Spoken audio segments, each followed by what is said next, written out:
Hey everyone, welcome back to another video. In this episode, we're going to go ahead and continue working on Jared's SRT-4. And we are nearly completed or nearly finished with this project at this point in time. So in the last episode, I finished the titanium work. I got the wastegate dump tubes crafted and welded and everything else. And I guess I'm not finished with the titanium work, as I still need to put on I need to build and weld the little mount off the side of the exhaust tube that will go to a threaded boss somewhere on the top of the intercooler, but we can knock that out later in the video as we have a more pressing matter at hand, or one that is more difficult and one that I want to knock out first. So what we're going to be working on to start the video is building trim rings for all of the exhaust components that protrude through the hood. So if I go ahead, take the hood prop out and lower the hood down, we obviously have the exhaust and the wastegate dump tubes that are sticking through the hood, and we need to make trim rings that go around these pieces just to kind of church up the holes a little bit and make everything look a little bit nicer. So I have this sheet of aluminum right here that I'll be making the trim rings out of, and we need to draft and cut and drill and so on and so forth to make two trim rings, one for the exhaust, one for the wastegate dump tubes, that serves as a perimeter going around them, like I said, to make everything look a little bit nicer. I'm going to do this in a little bit different manner than what I typically do to build trim rings like this. So what I'm going to do, since I already have the holes tailored rather, and I have them made to the shape that I want with the clearances that I want, I can go ahead and take a piece of paper and trace out what would be the inside of each one of the trim rings, both on the wastegate side and the exhaust side, and then figure out how much of a flange I want, how wide I want it to be, and from that I can figure out what the center line is for it, what the length of the center line is, how many holes I'll be drilling in it to divide up and have this be fastened down on the hood. And I think everything should work out pretty nicely that way. So without further ado, let's go ahead and get started on this.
A little bit of paper cutting and stenciling later, and we have the two forms of the two trim rings at least scribed out onto our piece of aluminum and ready to be cut out.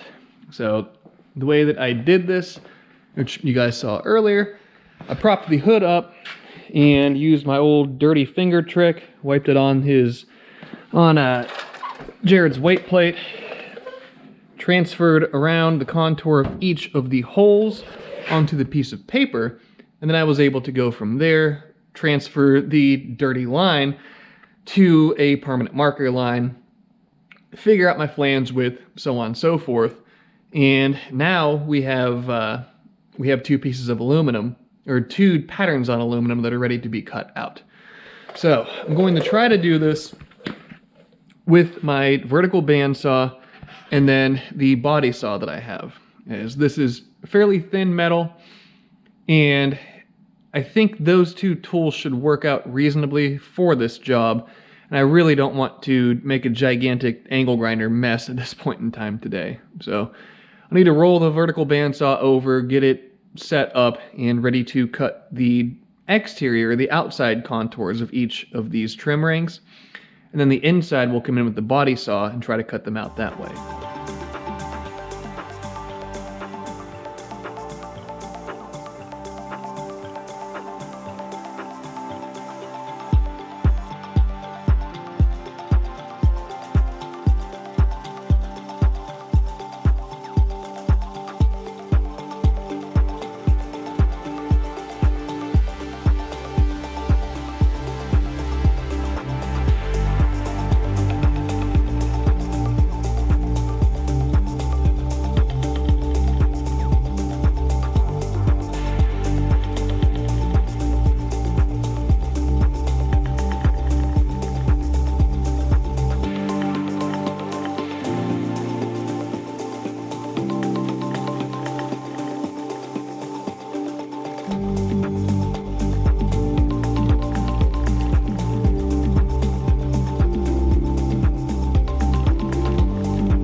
Jared's trim rings for his hood are now roughed in. Still need to pop the holes in so I can actually mount them to the hood, and I'll need to pay attention, especially in this area right here on the wastegate trim ring, that I don't run a fastener right in line with this tube, as the bottom of it would be very likely to run into that tube, and we're trying to avoid that.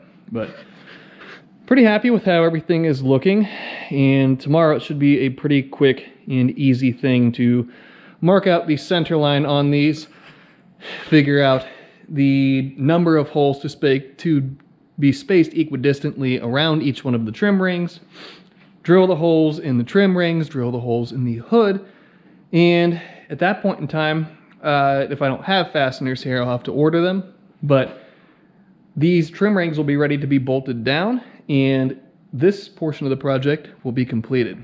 So I'm going to get out of here for today. We'll come in tomorrow and keep working on these. So I will see you guys then, and we'll keep rolling right along with this car. And we're back.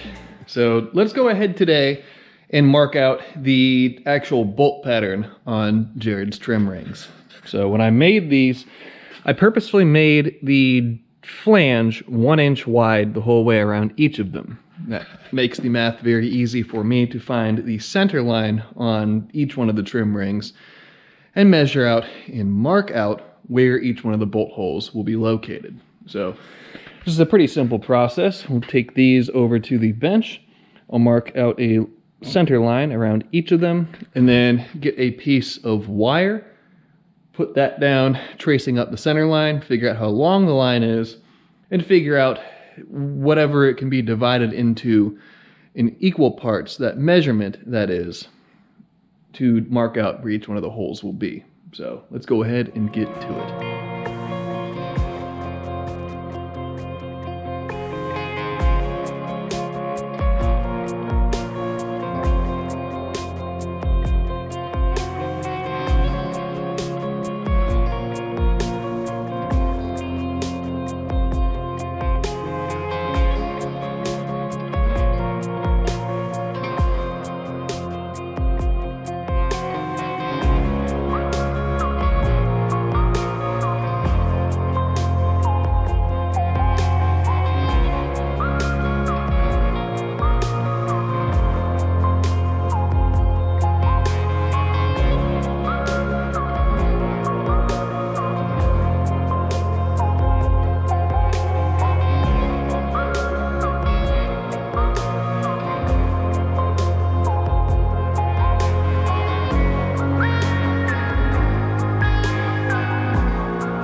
Jared's trim rings are completed and all of the holes are drilled in the hood to mount them.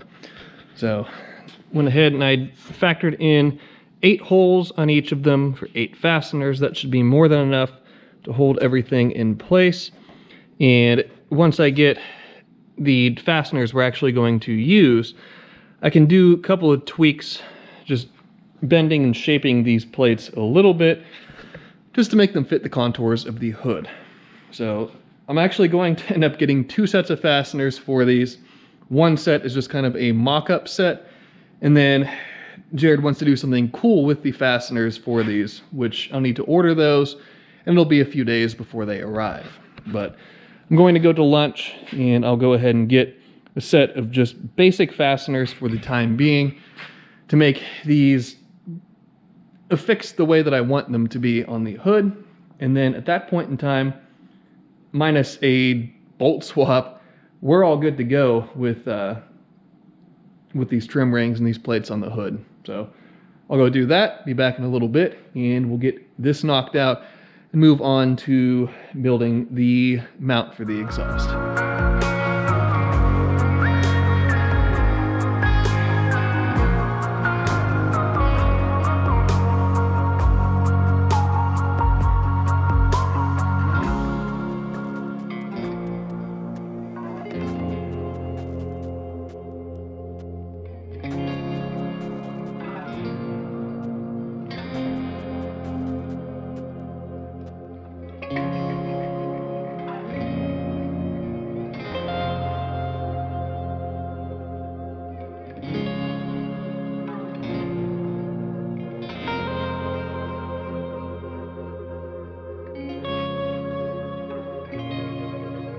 All of the work on Jared's trim rings comes down to this.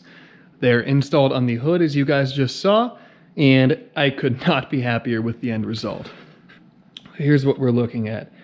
Like I said, try to keep everything symmetrical, everything looking as aesthetically pleasing as I could, and I am thrilled with the outcome.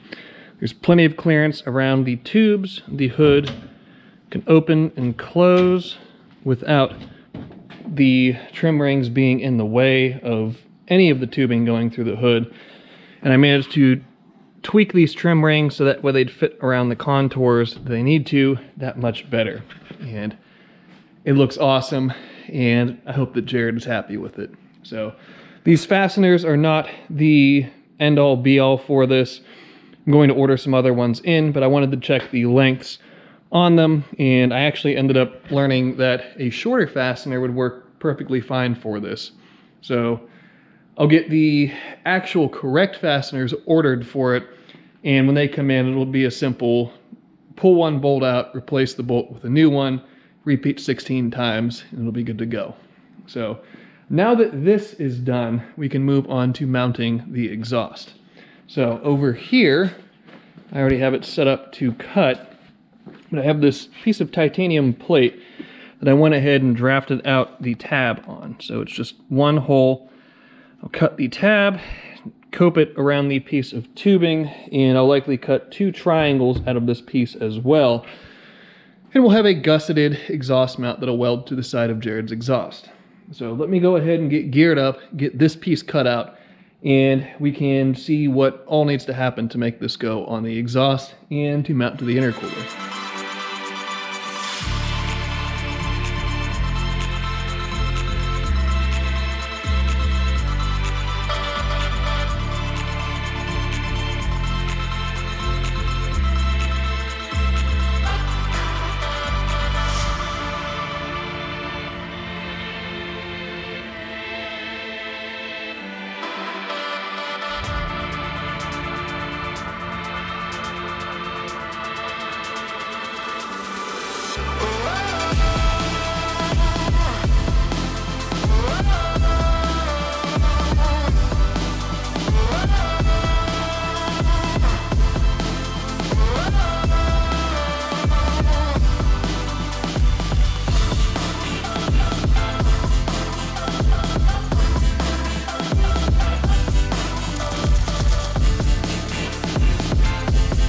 Jared's exhaust now has its mount installed on it, and the threaded boss is welded on the top of the intercooler.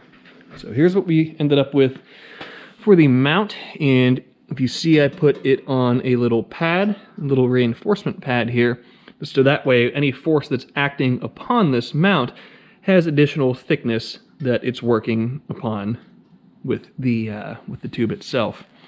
And there is a bit of color in this, and I tried to do my best to go back in and take the color out. The way that you do that, and here's a little titanium tech tip for you guys.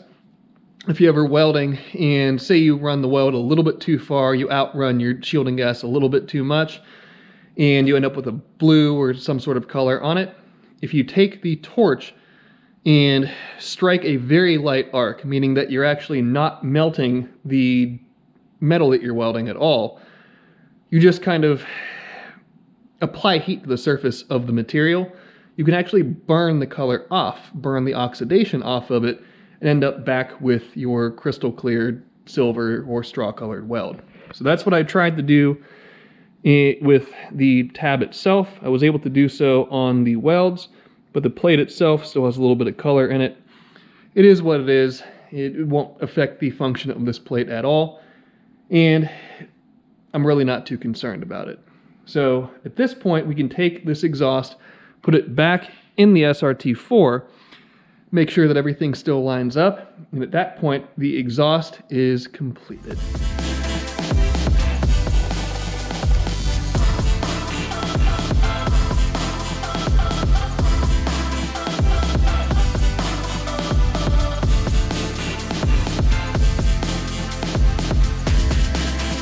There is everything installed. So the tab lined up the way that it needed to. Everything else still lines up well. The hood opens and closes without issue. And we have one last thing to knock out in this video. It's a really easy one, but we're going to put the IAT bung in place.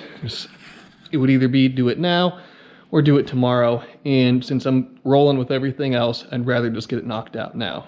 So it's a very simple mark the hole, drill the hole, weld the bung into the hole affair, but it's still something that needs to be done.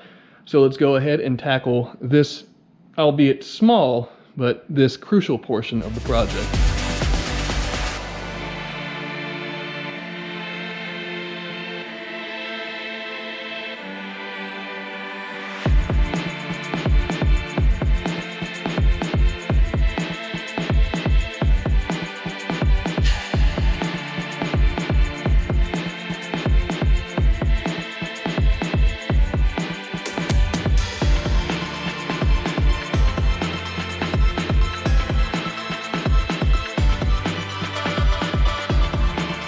With the IAT bung installed, Jared's cold side intercooler tube is now 100% completed. So I went and kind of hit it.